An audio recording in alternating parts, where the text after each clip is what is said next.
tem notícia boa para a torcida, né? Porque o Coringa renovou o seu contrato. É Gerson. Havia uma novela longa aí para essa renovação contratual, com o pai do Gerson puxando daqui, o Flamengo esticando dali. E as partes chegaram a um acordo. Hoje foi anunciada a renovação. O contrato dele era até 2027 e agora se estendeu até 2030, fim de 2030. Vai receber ali um aumento salarial, vai ganhar mais ou menos perto do que ganha o Mansur hoje. E o Gerson deve estar bastante satisfeito com isso. É do que eu ganho hoje, né? Só por hoje. Só... Exatamente, só no dia de hoje. Então o Gerson, uma boa notícia para a torcida do Flamengo, renova o seu contrato, uma garantia a mais para o clube, né?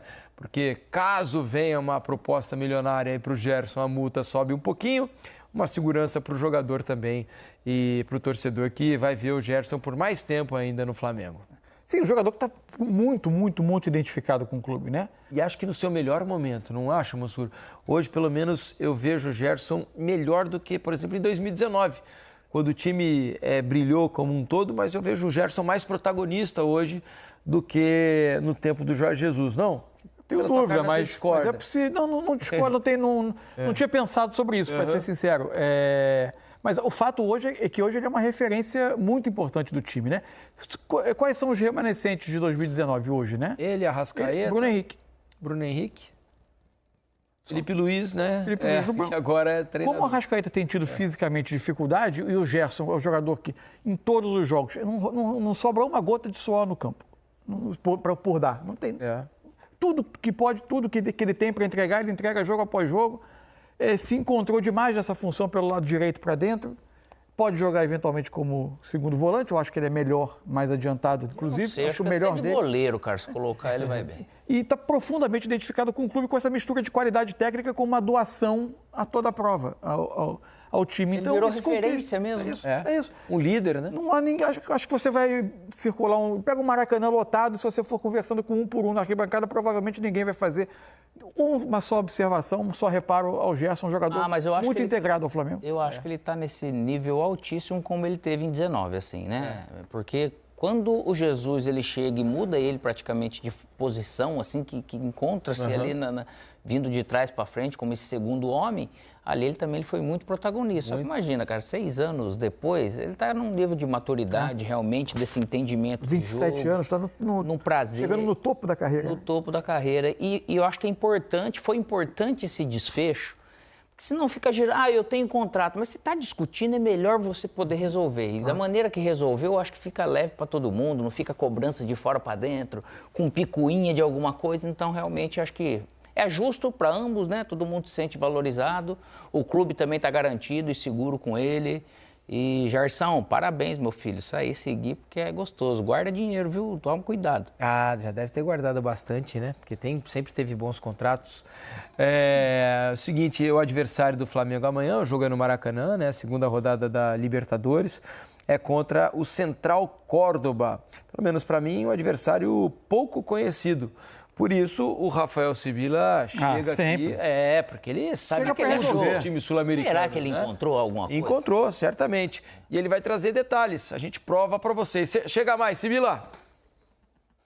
Fala, Diniz, tudo bem? Um forte abraço para você, para todo mundo que está aí no Brasil. Bom, o Flamengo vai encarar esse time argentino um tanto quanto desconhecido, o Central Córdoba. O próprio nome do time já causa uma certa confusão. Teve gente me perguntando, esse time é lá de Córdoba? Não, não é de Córdoba, é de Santiago del Estero, uma cidade que é a capital da província de Santiago del Estero, fica na região norte da Argentina. O nome do time é em homenagem a uma empresa de ferrocarril, como se chama aqui na Argentina, né? Uma empresa de trem fundada nos anos de 1800, e essa empresa, que se chamava Central Córdoba, deu o nome ao time, por isso o apelido carinhoso do Central Córdoba é El Ferroviário. Valeu, Sibila. Daqui a pouco ele vem com informações do Cerro Porteño.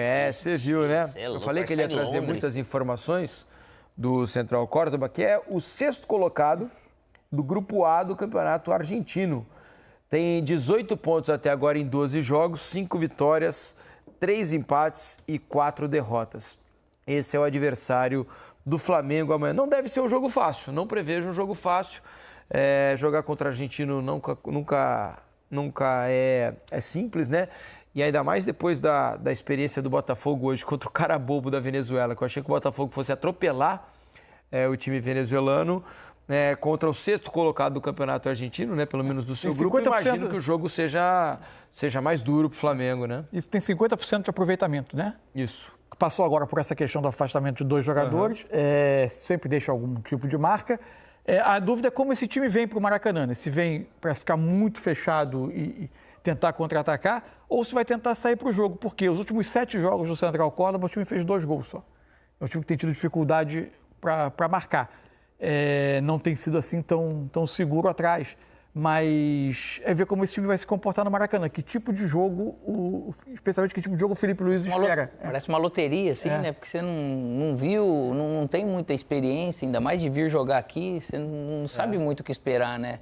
Para essa questão. Mas aí o importante é realmente o Flamengo, né? Que está estudando tudo para não deixar brecha nenhuma, não dar nenhum tipo de possibilidade para eles se sentirem assim, falar que, poxa vida, eu venho aqui no Maracanã e posso, de repente, atrapalhar, né? O jogo contra a LDU foi um time que tentou ter iniciativa durante quase todo o tempo. Jogou em casa, era estreia de Libertadores, uma estreia histórica para o clube, né?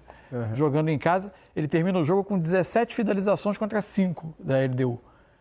Tentou ser mais... Criou oportunidades, até podia ter ganho o jogo. Como é que você imagina a escalação do Flamengo para esse jogo? Com alterações em relação ao do fim de semana? E acho que é bastante compreensível que seja. Assim, se você está enfrentando um calendário em que a única certeza é que se você tentar abraçar o mundo com as mãos, repetindo seus melhores jogadores seguidamente, você vai ter lesão, você vai precisar fazer opções. E alguns jogadores do Flamengo que têm tido alguns problemas, se você precisa segurar em alguns momentos e quer dar prioridade ao Campeonato Brasileiro, não em relação à Libertadores, mas eu acho que a última das prioridades do Flamengo vai ser a Copa do Brasil. Eu acho muito compreensível isso. Acho que é o torneio dos 3 esportivamente menos nobre. Enfim, um troféu que deve ser menos cobiçado por quem tem um orçamento mais do que bilionário. Você tem que brigar pelos troféus mais desafiadores, mais importantes, historicamente mais marcantes. Então, eu acho que a Copa do Brasil vai ser a última das prioridades. Mas em semanas de Campeonato Brasileiro e Libertadores, tendo um jogo como esse, em que, em tese, você, até pelo nível do seu elenco, pode se impor, mesmo sem alguns jogadores, acho que faz todo sentido você começar sem esses jogadores que estão sentindo sempre a sequência. Arrascaeta é um caso, por exemplo. Mas sabe o que eu estava pensando aqui? Em relação ao time que foi só do meio para frente ali, né? Para a gente não falar do time todo.